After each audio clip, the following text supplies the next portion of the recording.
नमस्कार दोस्तों, मैं हूं विजेंद्र सिंह एडवोकेट और मेरे YouTube चैनल में आपका बहुत बहुत हार्दिक स्वागत है। दोस्तों, आज इस वीडियो में हम बात करेंगे अपराध यानी क्राइम के बारे में कि क्राइम क्या होता है, क्राइम कितने प्रकार का होता है, आप क्राइम में कैसे जमानत ले सकते हैं, कब जमानत का आपका अधिकार होता है, कब जमानत आपका अधिकार नहीं होता। दोस्तों, अगर आप मेरे चैनल पर नए हैं तो मेरे चैनल को सब्सक्राइब कर दें और वीडियो को लाइक और शेयर जरूर करें।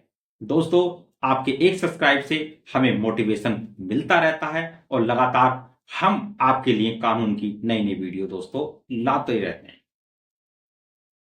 दोस्तों, सबसे पहले हम समझ लेते हैं अपराध क्या होता है, अपराध किसे कहते हैं।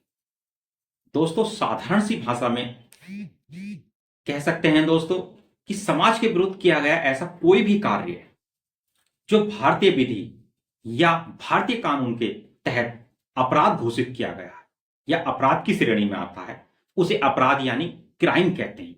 जैसे दोस्तों, किसी व्यक्ति को गाली देना भारतीय विधि द्वारा अपराध बनाया गया है, दंडनीय बनाया गया है। यदि आप किसी को गाली देते हैं तो वह भारतीय विधि द्वारा अपराध घोषित किया गया है। या दोस्तों, यदि आप किसी महिला का पीछा करते हैं तब भारतीय विधि द्वारा उसे भी अपराध बनाया गया। यदि आप कोई भी ऐसा कार्य करते हैं जो भारत में बनाए गए किसी भी कानून के तहत अपराध घोषित किया गया है तो दोस्तों आप क्राइम करते हैं। आपके किसी भी कार्य से यदि किसी को कोई परेशानी होती है, समाज में रहने वाले किसी व्यक्ति को परेशानी होती है और वह भारतीय विधि के अधीन ऐसा कार्य अपराध घोषित किया गया तो दोस्तों आप क्राइम यानी अपराध करते हैं। दोस्तों, अपराध दो तरीके का होता है। एक होता है असंज्ञेय यानी कम गंभीर अपराध, एक होता है दोस्तों संज्ञेय यानी गंभीर अपराध। दोस्तों, सबसे पहले बात करते हैं असंज्ञेय यानी कम गंभीर अपराध के बारे में। दोस्तों, ऐसे अपराध जो 3 साल से कम की सजा के प्रावधान से दंडनीय है वह असंज्ञेय अपराध की श्रेणी में आते हैं। यानी दोस्तों, जैसे आपने किसी को गाली दे दी, किसी के साथ आपने बदतमीजी कर दी, इस तरीके के अपराध असंज्ञेय अपराध यानी कम गंभीर अपराध कहलाते हैं। ऐसे अपराधों में पुलिस आपको बिना वारंट के गिरफ्तार नहीं कर सकती। यदि पुलिस ऐसे अपराध में आपको गिरफ्तार करने के लिए आती है तब आप उससे वारंट की मांग कर सकते हैं। आप कह सकते हैं कि आप मुझे दिखाएं कि मेरे ऊपर आपने कौन सा केस फाइल किया है, मेरे खिलाफ आपके पास कौन सा वारंट है। आप गिरफ्तारी से पहले अपना वारंट देख सकते हैं। दोस्तों, असंज्ञेय यानी गंभीर अपराध क्या होते हैं? असंज्ञेय यानी गंभीर अपराध वे अपराध होते हैं जो गंभीर प्रकृति के होते हैं, जिन अपराधों में 3 वर्ष से लेकर के उम्र कैद या फांसी की सजा का प्रावधान होता है। जैसे दोस्तों, आपने किसी व्यक्ति की हत्या कर दी तब वह गंभीर अपराध कहलाता है। यदि आपने किसी व्यक्ति को जान से मारने का प्रयास किया वह भी गंभीर अपराध कहलाता है। यदि आपने किसी महिला के साथ बलात्कार किया या बलात्कार का प्रयास किया वह गंभीर अपराध कहलाता है। ऐसे अपराधों में पुलिस आपको बिना वारंट के गिरफ्तार कर सकती है।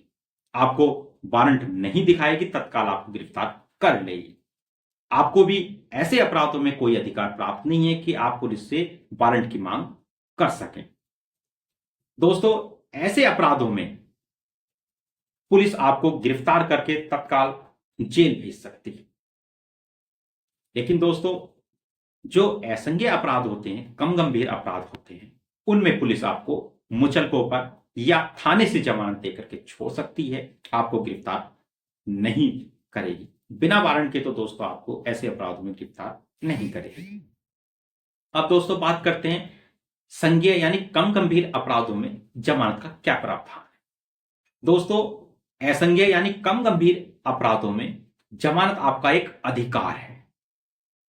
ऐसे अपराध होते हैं कि इनमें आप जमानत अधिकार के रूप में ले सकते हैं। आपको ऐसे अपराधों में जेल जाने की कोई आवश्यकता नहीं है। आप ऐसे अपराधों में जेल नहीं जाएंगे। आपका यह कानूनी अधिकार है कि आप कोर्ट में जाएंगे, अपने वकील साहब के माध्यम से आप एप्लीकेशन लिख पाएंगे, बेल एप्लीकेशन लिख पाएंगे, कोर्ट में उपस्थित होंगे और कोर्ट आपको बाहर से बाहर बेल ग्रांट कर देगी।